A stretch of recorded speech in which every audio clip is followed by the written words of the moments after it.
सोचिए middle east में अचानक से सब कुछ बदल जाता है। वजह ईरान में सत्ता का बदलना, एक हत्या, एक विवादित उत्तराधिकार और देखते ही देखते दुनिया भर में तेल की कीमतों में आग लग जाती है। चलिए समझते हैं कि तेहरान में आखिर चल क्या रहा है। और इस पूरे मामले की गंभीरता को समझने के लिए बस डोनाल्ड ट्रंप का ये एक बयान ही काफ़ी है। ये सिर्फ एक बयान नहीं बल्कि एक सीधी चुनौती थी जिसने इस पूरे संघर्ष की आग को और भड़का दिया।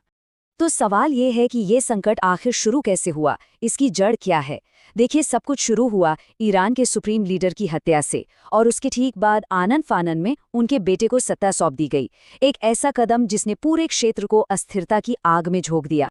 ये सब कुछ इतनी तेजी से हुआ कि किसी को संभलने का मौका ही नहीं मिला। पहले सुप्रीम लीडर की हत्या होती है और सिर्फ एक हफ्ते के अंदर उनके बेटे मोज़्तबा ख़मेनेई को नया लीडर बना दिया जाता है। अब उनके कंधों पर 1979 की क्रांति के बाद से ईरान के सबसे बड़े संकट से देश को निकालने की जिम्मेदारी आ गई है। इसके बाद जो हुआ वो और भी दिलचस्प है। लड़ाई अब हथियारों से हटकर बयानों पर आ गई। एक तरह से अमेरिका और ईरान के बीच एक जुबानी जंग छिड़ गई। और ये कोई छोटी मोटी बयानबाजी नहीं थी, दोनों तरफ से तीखी धमकियां दी जा रही थीं। एक तरफ तो ट्रंप ने साफ साफ कह दिया कि नया लीडर उनकी मंजूरी के बिना टिक ही नहीं पाएगा, और दूसरी तरफ ईरान के टॉप एडवाइजर अली लारीजानी ने पलटवार करते हुए कहा कि उसे कीमत चुकानी होगी। तो ईरान की इस धमकी पर ट्रंप का जवाब क्या था? उन्होंने इसे पूरी तरह से नज़रअंदाज कर दिया। उनका कहना था, मुझे कोई फर्क नहीं पड़ता, जहां तक मेरा सवाल है तुम हार चुके हो। इस तरह के बयानों ने जाहिर है आग में घी डालने का काम किया। लेकिन ये लड़ाई सिर्फ बातों तक ही नहीं रुकी। अब निशाना बनी वो चीज़ जिस पर पूरी दुनिया की इकोनॉमी टिकी है, तेल। एक नया आर्थिक युद्ध शुरू हो चुका था जिसके झटके पूरी दुनिया को लगने वाले थे।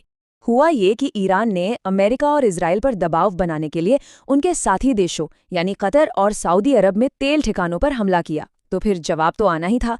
इजराइल ने सीधा ईरान की इकोनॉमी की नब्ज पर हमला कर दिया, उसके तेल भंडारों पर। तेहरान रिफाइनरी से लेकर सारयान ऑयल डिपो तक ईरान की तेल सप्लाई लाइन को निशाना बनाया गया। और इन हमलों का असर बहुत ही भयानक था। चश्मदीदों के मुताबिक सारान तेल डिपो से इतना तेल बहा कि वो सड़कों पर आ गया था।